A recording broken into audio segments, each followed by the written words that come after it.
why are you on the market? Is there something mentally wrong with you? Every day, just go along dawn till sundown. I love your store. Ah, there's a lot of history here. Pops, I'm Angelo Zeffirelli. Call me Zephyr. You're the one ruining the neighborhood. I'm so tired of all this gentrify vacation crap. You have to date the fourth guy that enters the office for 1 month. Never mind her. Here's my number. Please. Oh. Once in a lifetime, think of now. So to what do I owe the pleasure? You here to steal my girlfriend again? I didn't know you were gonna mention us to him. I think tonight is perfect. He was thoughtful and funny. There's a bit of an age difference. Who cares? You'll get some moisturizer. Something tells me he's going to be a really great kisser. Why do you think? Because I'm going to teach him. I hear dating past your prime can be harrowing. This is personal. I'm gonna take that store from you. I think this is about revenge. How can you work for that guy? Don't judge me. What do you think? They're fruits. Is it just a coincidence that your last names are Bucci, Tucci, and Cucci? Oh, what are you, a wise guy? So live today. Boom, there you go. That was a trailer for A Brooklyn Love Story, streaming right now on all VOD platforms, Prime Video. Go check it out. I'm Kuya P. This is Nerds Rule the World. Joining me is a screen legend, Sopranos legend, but he has been in the game doing so many things for such a very long time. It's an honor, a pleasure to have the amazing Vincent Pastore, who plays Benny the Snail Tucci. Thank you, sir. Again, thank you for your time. I'm really honored to speak with you. Oh, no, I love doing this stuff, and thanks for promoting our movie, Brooklyn Love Story. Everybody loves it, what you're doing. We did. It's so good. It's feel good. It's one of those, there's a lot of films out there, but you need a good feel good that you can always have that just brings you back to center. Yeah, we got our gangsters, but our gangsters are like buffoons, you know what I mean? I mean, they're trying to, it's like a Rocky thing. It really gets funny when we get into that part where we're trying to train for the tug of war. That's when, and it's a lot of improvisation came in. Steven, he let me do that where they didn't know I was going to end up on a cane. It wasn't in the script. And I called Jeff Mazzola and Steven, and I said, I'm on a cane. They said, yeah, why? You want to add that to the character? I said, no, I added it to Vinny. I'm on a cane. I really got hurt on the show in the gym. And then we added it to the character. So then they said, well, what's going to happen? I said, well, then I can't do the tug of war. So then they wrote in where my man gives his girlfriend the rope. It was so cute. Definitely, it was a very sweet touch, and I caught that, and it was sweet, and it's hilarious, and all the things. Vincent, getting on board this project, as you said, you have Michael Rispoli on, friends you've known for a while. The New York theater community really kind of showed out on this. And I have been friends since he worked at Pips on Staten Island, and he used to have Woody Allen come in. We made a movie out. That's how long I know Anthony. I know Jeff Mazzola since the 90s. We started out doing movies together. He was a prop person, and now he's a producer. I know Michael Rispoli from Sopranos. It was a nice family. It's a nice family. And then there's the new guys on the block. My guy Killer Joe, who's my, he's in my band, the Gangster Squad. He's got his own band. His song is in the movie. He got his union card, so he's excited. There's something about the magic of this movie that so many people walked away with an experience they didn't expect after working on it. Oh yeah, you build a set family. You build another family working on projects. It was like you couldn't wait to get to work. I'm on the set with Danny Grimaldi. I knew Danny from way before Sopranos. See, me, Danny Grimaldi, and Jeff Mazzola did a movie with John Turturro and Rod Steiger called Men of Respect, way at the beginning. Way back in 1992. and we've been friends. And then I did theater with Jeff, who's one of the producers. I also did another movie with Jeff Mazzola, Zombie Wedding. Yeah, it's not one of my best movies. Well, how when you have such great chemistry, so I'm sure the chemistry and just the professionalism gets the work done, but I'm sure, sometimes these projects are like little reunions, so you get to talking, but I'm sure the professionalism takes over, but like getting the work done, right? We still got work to do, but it's just like a great family reunion. You're working with actors like you're familiar with. We talk about this at our Sopranos show that we do, me, Michael, and Steven Sharippa. We do our Sopranos show. We talk about how we knew each other before the Sopranos. Me and Tony Sirico came up together as actors. I knew Michael when he was a kid, and he was coming into my club in Rochelle. Crazy was.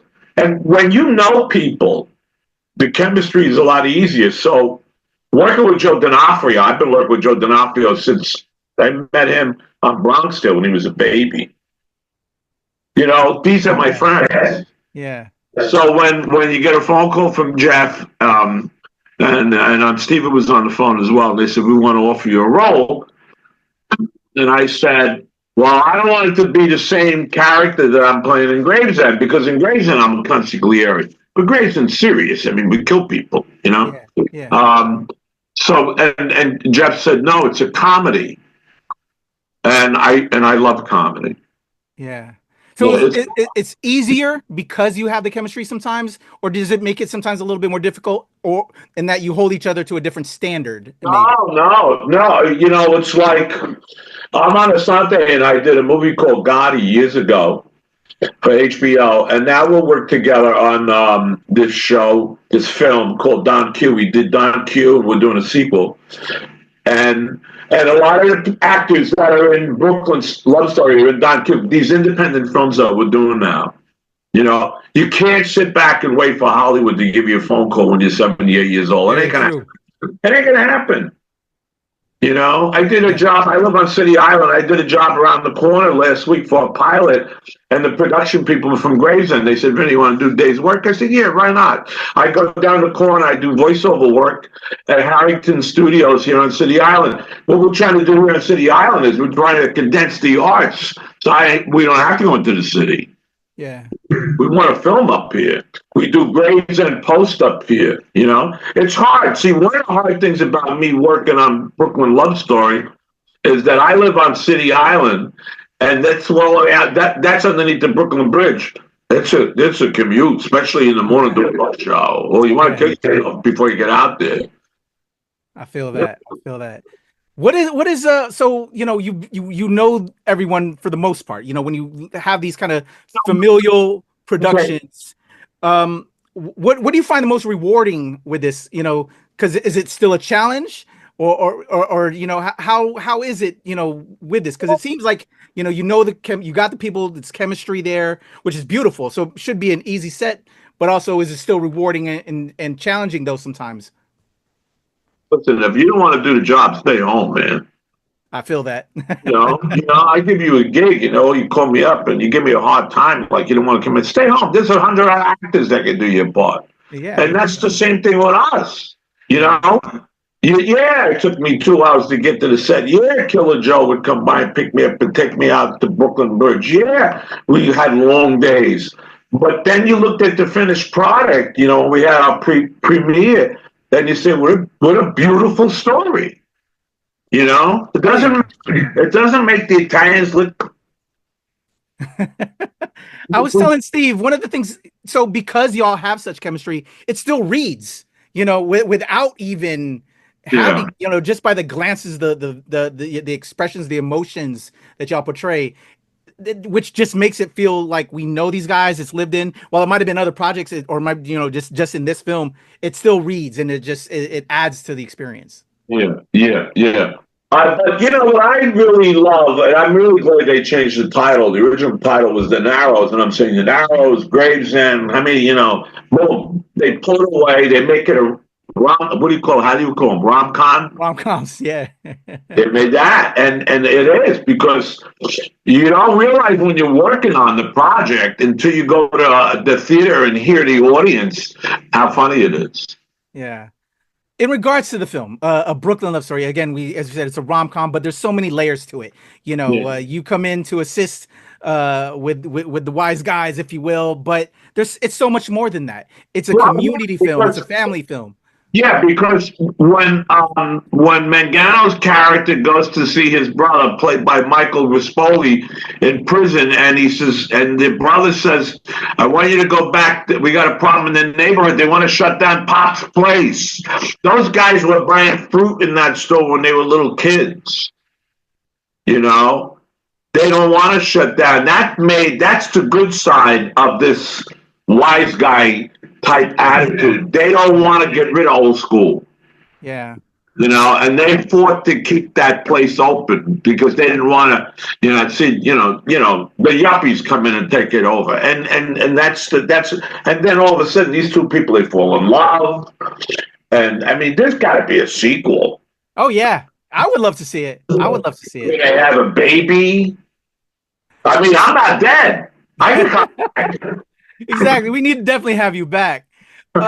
Again, these themes are still so relevant now, and it's a reflection of now. Yeah. I'm curious for yourself, being a part of this, being from New York and knowing the city and all of that. If you have your own personal, I asked Katie, I'm sure you saw my interview with Katie. I was very surprised that she doesn't have a man. Like, she's a beautiful woman. She's very intelligent.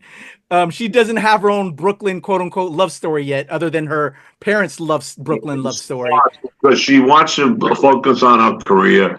Yeah. And she had somebody in her life.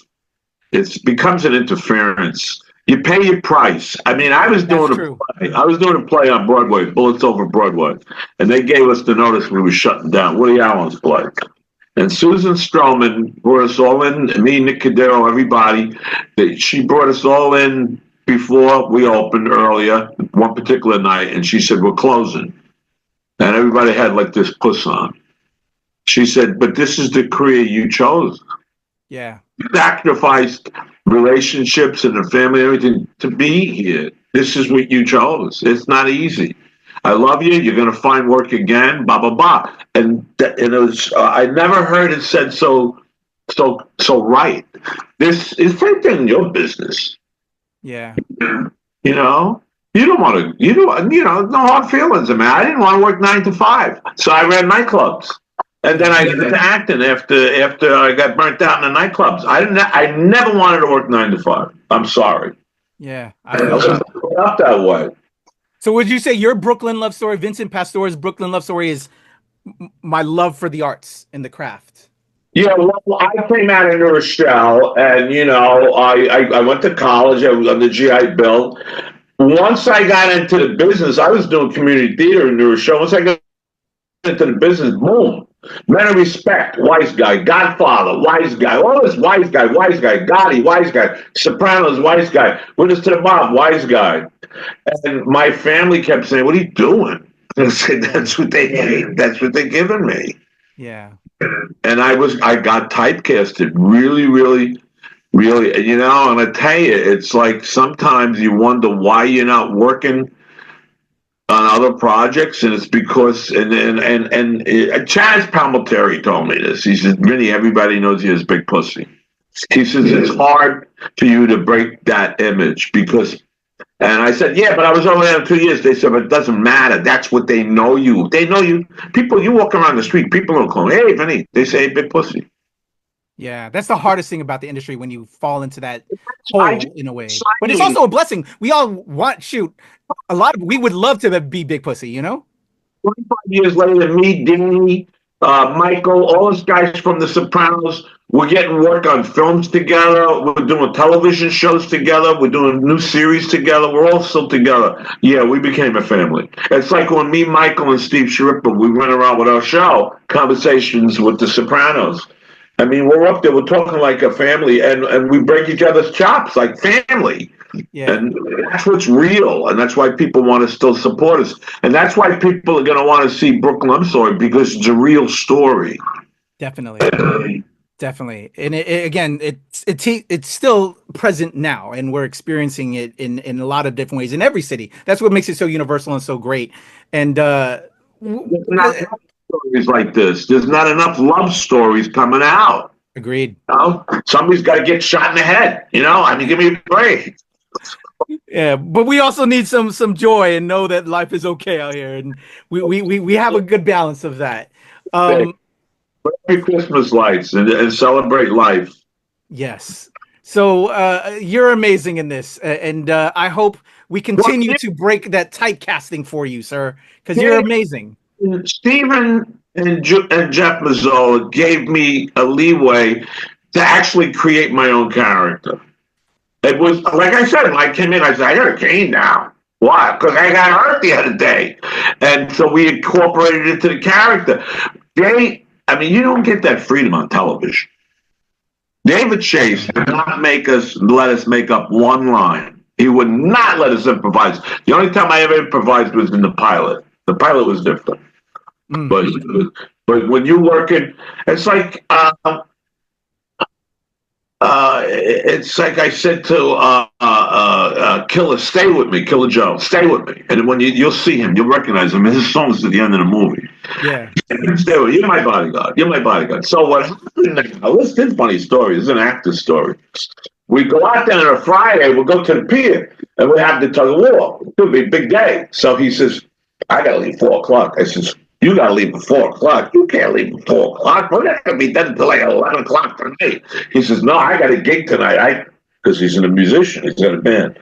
Yeah. I said, well, you better not get established. So what happens is they see him walking down with us, like Reservoir Dogs. And then you don't see him no more. Because he went to do a gig. Yeah. So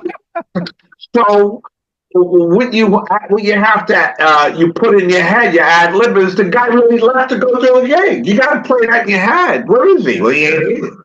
And that's even funny. That's even funnier because I was going to hand him the rope. So then I handed it to the other guy, and he handed it to his girlfriend, which was beautiful. That was Steven's idea. Yeah, that was great. Shout out to Steven Fetter. Just bringing all of y'all together again. Felt like family, and it's about the whole film's really, so many layers with the love story, but also it's a community family type of film. Speaking of family, I want to bring it back to show you some other additional love with what you have going on. Again, remarkable job on A Brooklyn Love Story. But as you were saying, you have some conversations with the Sopranos cast and also your music that you're doing. I got 3 shows coming up. We're going to be at Patchogue, Long Island on January 11th at the Patchogue Theater. January 25th, the Palace Theater at Waterbury, Connecticut. And then we're going down to Wilmington, Delaware on February 1st. And then we're going to take a break because Michael's band blew up. Michael has a band. It blew up. And he booked, he said, guys, I got to go on the road with band. I said, well, I'm a little busy with my band too. So we're going to take a break and then come back in the summer. That's awesome. Got shows coming up. And then I don't know when you're going to hear this, but I got my band playing Daryl's house, February 14th in Portland, New York. Yeah. All right. If you're around that area, please go show Vinny love. And I hope to be having Michael on as well to talk Brooklyn Love Story too. We're working on that as we speak. So. Had to come on after me. I should have come on after him. He's the lead. You got to switch this around. He's got a wild schedule. We've been working it. We're working it. But so I talk about Michael before I leave, and Michael and Katie. When you get new faces on a poster, people say, "Who are they?" And then they see the movie, and it's like I'm watching Midnight Cowboy last night, and I'm seeing, look how young Dustin Hoffman was. Look how young John Voight was. These guys are young actors. They're up and coming. They're beautiful. They got a nice career ahead of them. This is a good. See, they got a vehicle. Like when you're in a band, they say, "Let me see your tape." They say, "Look, I got the leads in a movie." So when you say hello to Michael, send my love. Say Vinny sends his love. I definitely will. I definitely will. So with that being said, you've been in this game a long time. You know the ins and outs, the little in betweens. What are some of the knowledge you pass on when you're on set working with some of these younger actors? You go on audition, go home and forget about it. Don't sit there and wait for the phone to ring. Get yourself in that audition. Because if you don't get that, then maybe you get the next one. And I'm going to tell you something. And I tell this story all the time when I do my Soprano show. After I had my audition with David Chase, I went home. I forgot about it. I didn't think I was going to get on this pilot. They called me 2 weeks later and said, you got the part. I never even had a callback. So you don't know what's going to happen in your life as an actor. I mean, look at Katie. This is changing her life. Definitely. And look at Jeff Mazzola, Julian Mazzola, who's Jeff's son. He's doing such great work. He did this. He did the Zombie Wedding. He's a wonderful stage actor. He's at Tony and Tina's wedding. We're seeing new faces in this movie. Forget about the wise guys from The Sopranos, but the other guys, we're seeing a lot of great new faces. Definitely. But it's your names that help build up the next generation. So we appreciate, but it's giving back, and helping step up the next generation. Listen, let me tell you something about independent film. There's a boxer movie out now with Michael Pitt, and Joe Pesci's doing a cameo. He has dementia. They say he may get nominated for Academy Award. I understand they shot that movie for less than $1 million. They did. I actually talked to the director and Ron Perlman, the cast of that. Day of the Fight, one of the best films this year. Yeah. Joe Pesci. Yeah, I didn't talk to Joe, but I talked to you see the movie? Houston. Yeah, I did. Yeah. Joe Pesci plays a guy with dementia, right? Yes. He's great. The only time he works is with Bobby and with Scorsese. So these kids got to be very happy that Pesci's doing that. That's not. I'm not comparing myself to Pesci. Yeah. But when you attach yourself to projects, even if they don't have any money, and you say, "Listen, just get me back and forth to work and give me a nice scene," that's what it's about. Definitely. Okay. All right, listen, I'm gonna let you go. Oh no, I still got time. If you have a little bit more time, I wanted to give more love to the music. So. Check out the Sopranos talk, and I'll have links for Vinny all in the description below. But I didn't know you did music like that. What kind of music do you do in your band and all that? Club in New York called the Crazy Horse. And if you paid attention to the Sopranos, Michael buys a club called the Lollipop, and he changes it to the Crazy Horse in tribute to me. Because Michael, when he was young, used to come to my club. My club had music 7 nights a week. Okay? I put together a band called the Crazy Horse All-Stars, which had musicians from back then that took off, almost like Ringo's All-Stars. And then when I was doing Bolts Over Broadway, God bless his soul, Nicky Cadero said, Crazy Horse All-Stars, you should call yourself the Gangsters. And I said, the Gangster Squad, like Sean Penn's movie. And then we stuck with that name. And then we call it Vinny Pastore's Gangster Squad, maybe Big Pussy's Gangster Squad, depends on the venue. And we do classic rock. Oh, okay. Yeah, and I shake the tambourine and I sing. Let's go. I love it. I got Killer Joe, who's in Brooklyn Love Story.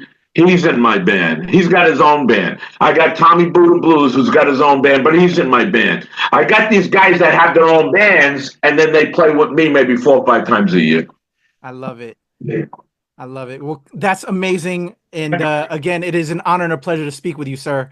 Hopefully I can find myself on a set with you one day so I can feel the wisdom from you and just get all that energy. Let me tell you something. My friend, who's been with me for many, many years, Stevie, says to me, we're having a Christmas lunch yesterday. He's like, I had a meeting with you. I said, with who? And he tells me, I said, what does he want? He said, he got a job for you. I said, what kind of job? And I'm sitting there, and I'm talking to this guy who came up the ranks being my driver, and he just booked me on Woodbridge, a signing down there. Now he's getting me in this movie. And I said, you never know. So you never know where our roads will take us. We just got to keep on staying on that journey and reaching for those goals, Vinny. And it is an honor and a pleasure to talk to you, sir. You're such a legend. I can watch this on Facebook tonight, or when are you going to air it? Oh, this will be up in 48 hours. 48 hours. Yeah. Good. Definitely. I'll send you the links and all of that. I'll tag you. But it's an honor and pleasure, sir. Everybody, Vincent Pastore, the amazing, the legend. Check him out in a Brooklyn love story. I told Stephen I wanted to do it because I watched the interviews you did with those other guys, and I said, "You guy, he knows what he's doing here." Thank you, sir. That means so much. Everybody, Vincent Pastore, a Brooklyn love story on video on demand, all platforms, Prime Video. Go check it out. I'm Kuya P. This is Nerds Rule the World. Thank you, sir.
Record.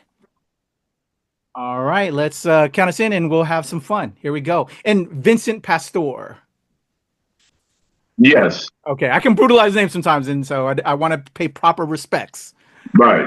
All right. Okay, here we go. In a 1, 2, 3.